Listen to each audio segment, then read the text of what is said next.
Aku bukan menantu sampah. Bab 837 Keterampilan memotong yang luar biasa. Meskipun dia tahu bahwa Nando ada di belakang semua ini, tapi karena tidak ada bukti jadi tidak bisa menuduhnya langsung di tempat. Jika dirinya ini gagal menyelesaikan hidangan sebelum waktu baik, maka dia dianggap menyerah atas haknya. Yulia sangat sedih dan rasanya ingin menangis. Dia sudah berusaha keras selama sebulan untuk melatih kemampuan masaknya hanya untuk membahagiakan kakek. Namun pada akhirnya akan sia-sia saja semua usahanya. Tepat pada saat ini, Rocky mengambil sebuah panci, lalu berkata, "Biar aku saja yang melanjutkan." "Kamu." Yulia tercengang dalam hati. Dia menggelengkan kepala dan berkata, "Aku tahu keterampilan masakmu cukup bagus. Tapi sekarang bahkan bahan makanan saja sudah tidak ada. Bagaimana kamu bisa menyelesaikan masakan ini? Terkadang, tidak perlu bahan makanan kelas atas untuk bisa membuat hidangan yang lezat," kata Rocky sambil tersenyum dan melingkis lengan bajunya. Dia mengambil seafood yang ada di dalam ember es. Dia mengambil pisau dengan tangannya, melemparkannya ke udara dan langsung memotong beberapa bawang putih besar. Pisau yang mempesona berputar di udara dan bawang putih menjadi beberapa irisan yang kemudian jatuh dengan rapi di talenan. Ada seruan kagum dan terkejut di seluruh aula dalam sekejap. Cara memotong ini sangat hebat sekali ya. Yulia menutup mulutnya dengan tangannya. Dia juga sangat terkejut. Di pandangan mata semua orang yang sedang terkejut ini, Rocky dengan tenang memegang pisaunya dan dengan cepat memotong dan mengiris seafood. Keterampilan memotongnya sangat cepat sekali. Dalam sekejap, seafood itu sudah menjadi irisan tipis yang lebih tipis dari selembar kertas. Keterampilan memotong yang sangat indah ini langsung dibandingkan dengan Nando dan Diova yang ada di sebelahnya. Menonton Rocky menggunakan pisau saja, sudah sangat bisa dinikmati. Ya Tuhan, dari mana kamu mempelajari keterampilan memotong seperti ini? Tanya Yulia dengan terkejut. Tanpa mengangkat kepalanya, Rocky mengambil bumbu dan melemparkannya ke dalam panci. Belajar di luar negeri, di laut. Dulu, ketika dia dan Bastian berada di luar perbatasan, mereka sering pergi ke laut untuk melaksanakan misi mereka. Tempat yang mereka tuju semuanya merupakan pegunungan dan sungai yang sangat mengerikan, bahkan tidak ada sosok orang yang terlihat di sana. Jika ingin makan, maka hanya bisa mengandalkan diri sendiri dan hanya memakan apa yang ada saja. Para nelayan lokal dari luar negeri selama bertahun-tahun juga telah mempraktekkan keterampilan memasak seafood ini. Bahkan seafood berkualitas buruk pun bisa dimasak menjadi hidangan yang enak dan lezat.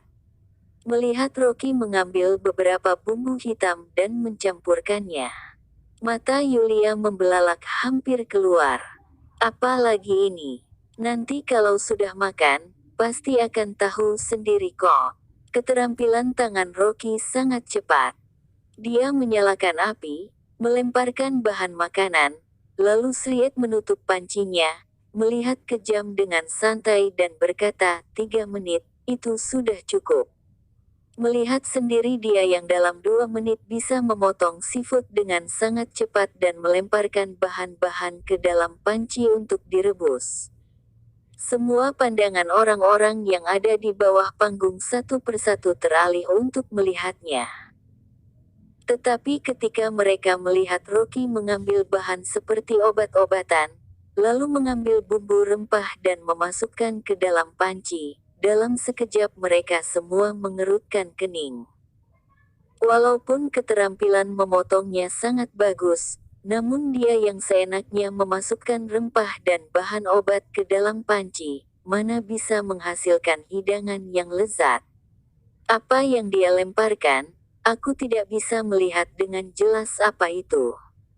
Bukan racun kan? Aku melihatnya mengambil segenggam rerumputan dan memasukkannya ke dalam panci. Bahan seperti itu, aku tidak berani memakannya. Ketika semua orang-orang mulai membicarakan Rocky, Nando telah menyelesaikan hidangannya. Hidangannya disajikan oleh pelayan di atas piring perak yang halus, lalu membawanya ke depan beberapa tetua keluarga Qin. Setiap hidangan di piring ini sangat sempurna dalam warna, aroma, dan rasanya. Tidak hanya terlihat seperti karya seni yang indah, namun aroma harumnya juga sangat tajam. Kinster mencicipinya, memejamkan mata selama beberapa detik, lalu membuka matanya dan menghela napas puas. Benar-benar lezat sekali. Nando menghela napas lega dan berkata sambil tersenyum, "Kakek, mengingat gigimu yang sudah tidak baik, aku secara khusus memilih daging wagyu paling lembut yang akan meleleh di mulutmu. Ini akan memungkinkanmu untuk mencicipi daging sapi yang lezat sekaligus juga memudahkanmu untuk mencernanya." Petik 2. Nando, kamu memang paling berbakti. Kinster menghela nafas puas, aku tidak menyangka, kamu ingat kalau aku dulu sangat suka daging sapi. Tapi gigiku telah lepas dalam 10 tahun terakhir. Sehingga, aku sudah lama tidak memakannya. Para tetua keluarga Qin di dekatnya juga menganggukkan kepala setelah memakannya. Memang hanya hidangan Nando yang enak sekali. Apalagi, juga mempertimbangkan mengenai kesehatan tubuh kakek. Mengenai berbakti, memang Nando benar-benar yang sangat pakai hati. Hidangan ini benar-benar enak dan lezat sekali. Ini lebih enak daripada hidangan yang dibuat oleh koki besar di rumah. Tidak heran hasil dia belajar dari Tuan Diova. Semua ini demi menyenangkan Kinster. Kerumunan orang itu satu persatu memuji Nando. Nando mengangguk dan tersenyum, tampak ekspresi rendah hati di wajahnya. 5% saham perusahaan Kings, bukanlah apa yang sangat diinginkan olehnya. Tujuannya adalah untuk mengambil giok perusahaan Kings.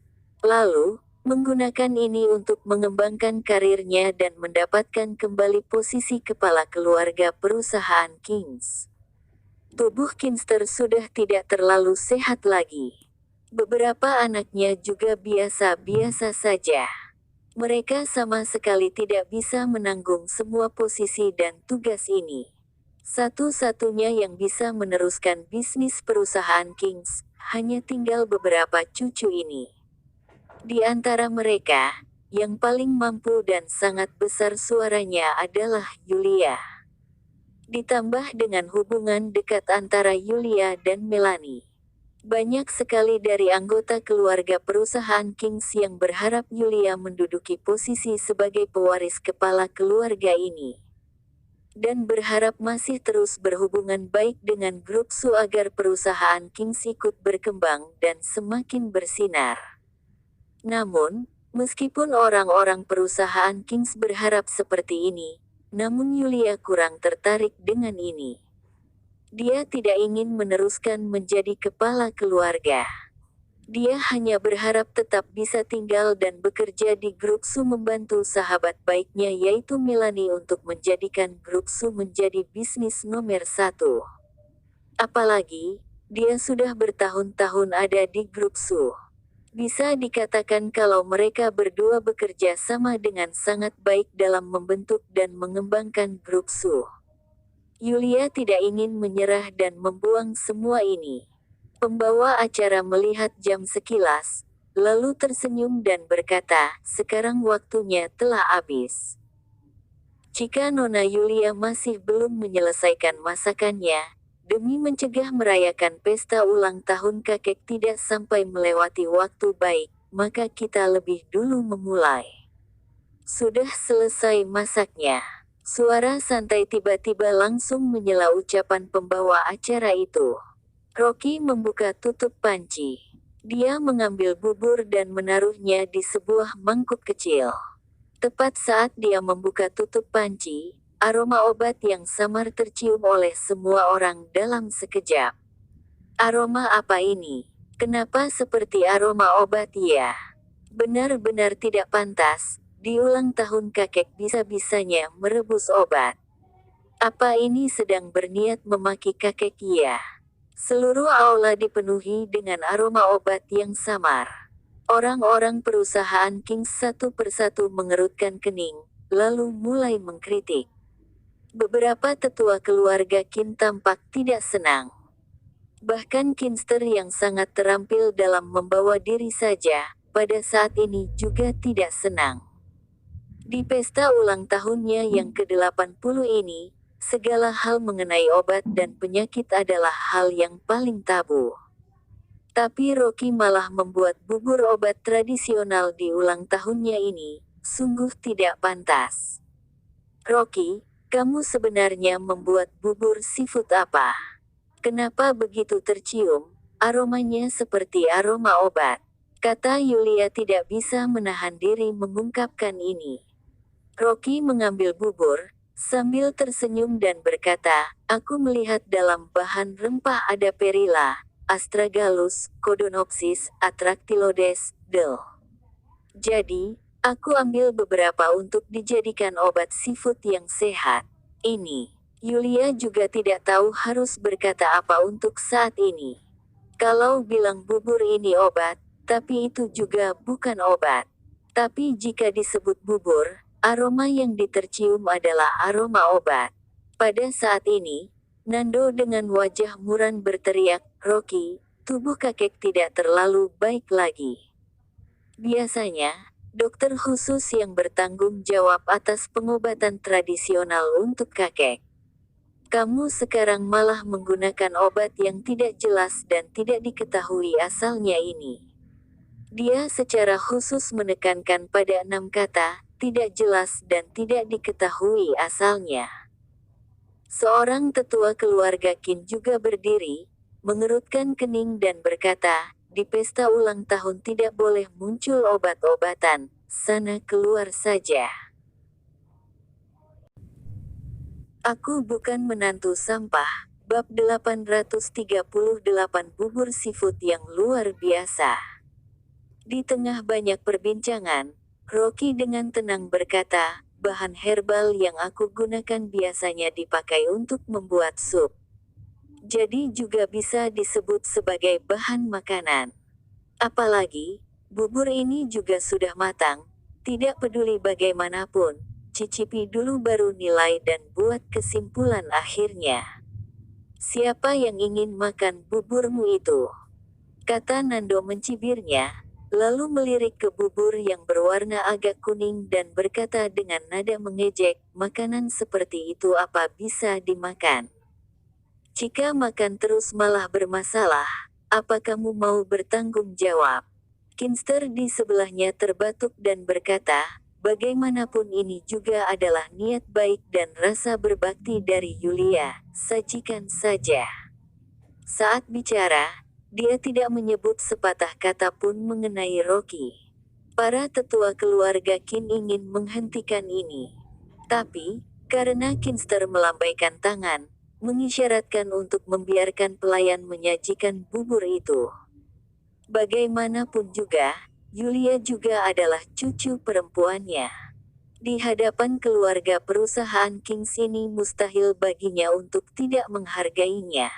Tapi Kinster sangat mengabaikan Rocky. Tampaknya dia sepenuhnya menyalahkan Rocky atas masalah kali ini. Pelayan pun menyajikan buburnya ke depan. Beberapa tetua keluarga Qin melambaikan tangan menolaknya, menunjukkan mereka tidak ingin memakannya. Kinster ragu sejenak, lalu dia dengan hati-hati mengambil sesendok bubur itu dan memasukkannya ke dalam mulutnya. Nando yang ada di sampingnya berkata dengan muram, Rocky, kamu tidak meletakkan apapun yang tidak seharusnya dalam bubur ini kan? Jika ada apa-apa dengan kakek setelah makan ini, jangan berharap kamu bisa kabur dari sini. Begitu ucapan ini keluar, hati Yulia langsung tertegun. Bahan makanannya telah diganti. Jelas yang telah melakukan ini adalah Nando. Jika di bahan makanan ini ditaruh racun, bukankah ini namanya akan membahayakan kakek? Semakin Yulia berpikir seperti ini, semakin dia khawatir. Dia langsung maju dan untuk menghentikan kakeknya, dia berkata, "Kakek, jangan makan." Tapi belum selesai bicara, tiba-tiba ekspresi di wajah Kingster berubah. Tubuhnya gemetaran dan dirinya dalam sekejap membeku. "Kakek, ada apa denganmu?" Tanya Nando langsung maju ke depannya, "Apakah tubuhmu ada yang sakit?" Beberapa tetua keluarga Qin di dekatnya juga terkejut, mereka langsung menghampirinya dan bertanya. Salah satu tetua keluarga Qin berkata dengan dingin, "Cepat awasi baik-baik orang yang itu. Jangan sampai dia kabur." Tiba-tiba Kinster menghela napas panjang yang menunjukkan kepuasan. "Bubur ini benar-benar lezat sekali." Dia bicara, sambil mendorong Nando di sebelahnya dan dengan tidak sabar memegang mangkuk buburnya, bahkan tanpa menggunakan sendok, dia langsung meneguk sampai habis bubur dalam mangkuk itu dengan satu tarikan napas. Semua orang di aula tercengang dan membeku. Nando juga menunjukkan tatapan mata tidak percaya, dia sepenuhnya belum sadar dari keterkejutannya. "Ambilkan satu mangkuk lagi." Kinster memegang satu mangkuk yang kosong, lalu menyerahkannya pada pelayan dengan ekspresi penuh kepuasan dan bahagia. Apakah benar-benar selesat itu? Seorang tetua keluarga Qin bingung, dia tak bisa menahan diri mengambil mangkuk buburnya sendiri. Lalu mencicipi bubur itu dengan hati-hati. Pada saat bubur masuk mulutnya, tetua keluarga Qin ini tiba-tiba membelalakkan matanya.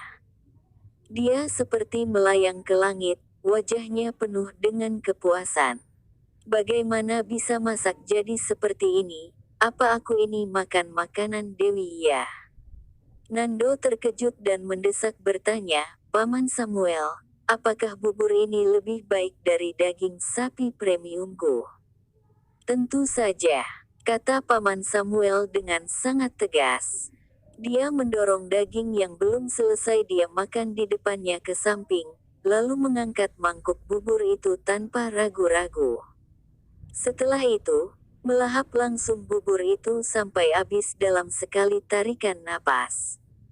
Dia memejamkan matanya dan menghela napas panjang penuh kepuasan. Melihat Kinster dan juga Paman Samuel yang rebutan bubur ini, semua orang di aula pun penasaran dan mencobanya juga. Yulia terkejut sampai menganga, dia benar-benar tidak menyangka kalau bubur yang dimasak oleh Rocky bisa mendapatkan pujian dan disukai semua orang. Dia pun berpikir untuk mencicipinya juga. Yulia dengan segera berjalan ke samping meja masaknya dan mengambil satu suap bubur lalu memakannya. Tiba-tiba, kelezatan yang tak bisa dijabarkan menarik seluruh indera perasa lidahnya. Aroma sesuap nasi yang bercampur dengan cita rasa obat yang ringan, memadukan rasa gurih seafood. Membuat sesuatu yang rumit menjadi sederhana, seperti membuatnya teringat kenangan masa kecil dan kelezatan yang pernah dicicipinya waktu kecil dalam otaknya tiba-tiba seperti ada di depan matanya lagi. "Lezat sekali," kata Yulia tak bisa menahan diri untuk memujinya. Pergelangan tangannya tidak bisa menahan diri untuk masuk ke dalam panci lagi. Sedangkan masih terdengar kebisingan yang ada di bawah panggung, para tetua keluarga Qin terus berebut untuk makan bubur itu. Mereka sama sekali seolah tidak punya waktu untuk bicara. Kinster bahkan telah makan 3 mangkuk bubur. Jika bukan karena pengawal yang telah mengingatkannya agar tidak sampai kekenyangan, sehingga menghentikannya, mungkin dia bisa menghabiskan mangkuk bubur keempat. Saat Yulia hendak menyendok lagi, panci itu sudah kosong. Panci berisi bubur seafood obat ini direbutkan sampai sudah habis tak tersisa. Paman Samuel masih memegang panci, menyendok sedikit sup terakhir di dasar panci. Rocky, bagaimana kamu membuat bubur yang begitu enak ini? Yulia sangat terkejut, dia tidak bisa menahan diri untuk menelan ludah merasakan rasa bubur di mulutnya. Dia merasa belum cukup memakannya. Kinster juga mengetuk tongkatnya dan menghela napas terus-menerus. Rocky, kamu belajar dari chef mana? Ini benar-benar makanan terbaik yang pernah aku makan seumur hidupku. Di tengah kegaduhan ini, Rocky masih terlihat tenang. Lalu dia berkata, "Kakek, aku baru saja membuat makanan yang paling dibutuhkan tubuh dari perspektif pengobatan tradisional sesuai dengan kebutuhan dari tubuh manusia." Saat otak menerima sinyal ini, maka secara alami makanan ini akan terasa nikmat. Menurut prinsip kedokteran tubuh manusia, alasan mengapa manusia merasa makanan itu enak adalah karena ada beberapa sel di otak yang dapat melepaskan dopamin dalam tubuh. Dopamin adalah bahan kimia penting yang membuat orang merasa senang dan gembira. Makanan juga bisa membuat orang puas dan bahagia. Selama kondisi ini terpenuhi, maka bisa menghasilkan makanan yang lezat. Rocky menggunakan khasiat obat dari obat tradisional untuk merangsang indera perasa, menyampaikan perasaan bahagia ke sel-sel otak dan membiarkan sel-sel otak mengeluarkan dopamin, sehingga membuat bubur seafood ini terasa sangat enak dan lezat sekali. Ada beberapa obat terlarang di internasional yang punya efek ketagihan pada manusia. Rocky juga dengan memanfaatkan teori obat semacam ini, tapi sayangnya obat-obat terlarang ini merangsang kekuatan dopamin ratusan kali lebih kuat sehingga bisa menyebabkan kerusakan pada tubuh manusia. Tapi bubur seafood yang dibuat oleh Rocky tidak akan sampai seperti itu. Bubur ini akan menyehatkan tubuh, menetralkan aura baik dan buruk dalam tubuh. Ini sungguh sangat baik bagi kesehatan tubuh.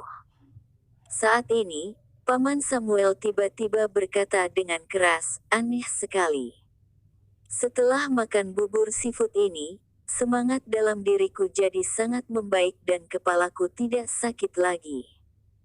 Mendengar apa yang dikatakan ini, para tetua keluarga Qin lainnya juga memperhatikan kelainan ini yang ada dalam dirinya masing-masing.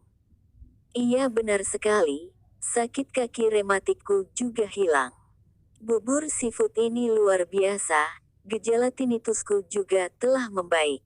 Jangan-jangan, gejala sesak dadaku juga hilang. Beberapa tetua keluarga Qin semuanya menunjukkan keterkejutan di wajah mereka. Kinster juga sangat bahagia bahkan sampai menganga tak bisa menutup mulutnya. Energi dan semangatnya sangat membaik. Bahkan dia bisa tidak menggunakan tongkatnya lagi untuk berdiri dengan tegak. Rocky, bahan obat apa yang kamu gunakan untuk bubur obat ini? Bisakah kamu menulis resep untukku? Tidak peduli berapa banyak kamu minta bayaran atas ini, itu bukan masalah. Rocky tersenyum dan berkata, "Kakek, hari ini adalah pesta ulang tahunmu. Aku tidak membawa hadiah yang berharga. Bubur obat yang menjaga kesehatan ini adalah hadiahku untukmu. Aku akan menulis resepnya nanti lalu kuberikan ke Yulia. Jadi, kamu bisa memakannya kapan saja, bisa menambah darah dan sangat bagus untuk tubuh." Oke, kata Kinster mengangguk dengan senang. Beberapa tetua keluarga Qin di sampingnya juga memujinya. "Yulia, dari mana kamu bisa mengundang chef ini? Sungguh bagus sekali. Temanmu ini, tidak hanya keterampilan memasaknya yang luar biasa, tapi juga keterampilan medisnya sangat brilian." Yulia memang selalu mempertimbangkan semua aspek dengan baik. Tidak hanya membuat bubur yang sangat lezat, namun dengan bubur obat ini, juga membantu kami menyembuhkan kesehatan tubuh kami ini.